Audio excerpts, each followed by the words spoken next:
What did For the Love of George teach you about screenwriting? I mean, it really taught me the whole process, to be honest, because this was my first feature. It really taught me, it's very different when you write a book or a story. I'm really aware of how pacing is so important and dialogue is so important, and how my co-writer has a tendency to make things really wordy. And I'm somebody who does not particularly like wordy films. Like Woody Allen all his films are extremely wordy. And so, yeah, visual is very important. Locations are very important. You have to think when you're writing, you're not just, you need to be able to, it needs to translate into film, right? So it just basically taught me the whole process, how to make a movie. It all begins with a good script, and it's so important when you start writing it that it can't just read well, it has to translate onto screen. What did it teach you in the sense of completing something, or the idea of something, and then the actual time and energy it takes to do it, sort of taking the mystique away from, oh, I'm making a movie, and how exciting it sounds, but also how stressful I'm sure it can be.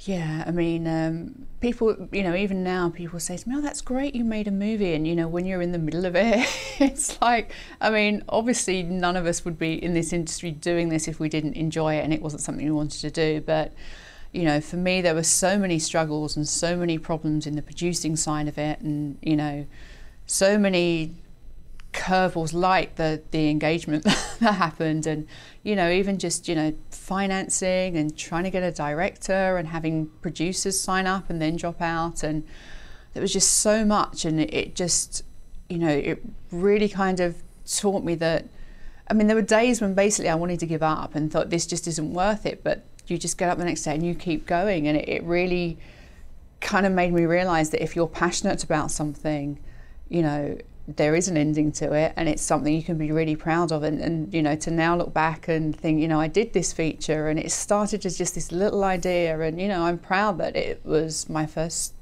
feature that I'd written, the first screenplay, the first film I'd produced, the first film I'd really played, a feature that I played a lead in like this. So but you don't really, for me, I'm just kind of realizing it now it's out and people are watching it, because I think until then, you're just so caught up in all the having to get it finished, having to get it made, there's always, and someone was saying to me, at every level, like you can make a $50 million, $100 million film, there's always problems, from a producing side, there's always things that come up and you just have to learn to deal with them. And I think for me now, I've learned so much on this film.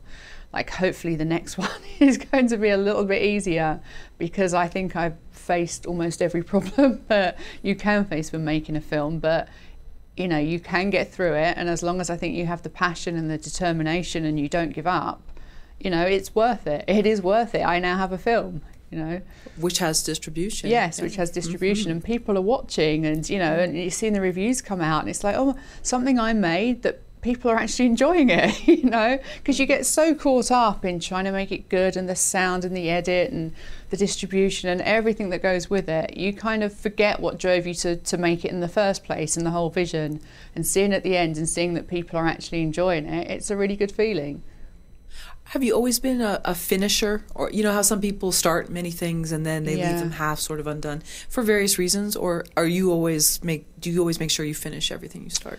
I mean, I'm not someone that starts loads of different things. I have to be really passionate about something to actually get so involved in it. But if I am, then I will always finish it. Like there might be things, and like I always want to get going with things. So if I have to sit and read a contract, like for example, I hate board games where you have to read the rules. Let's just make them up as we go along.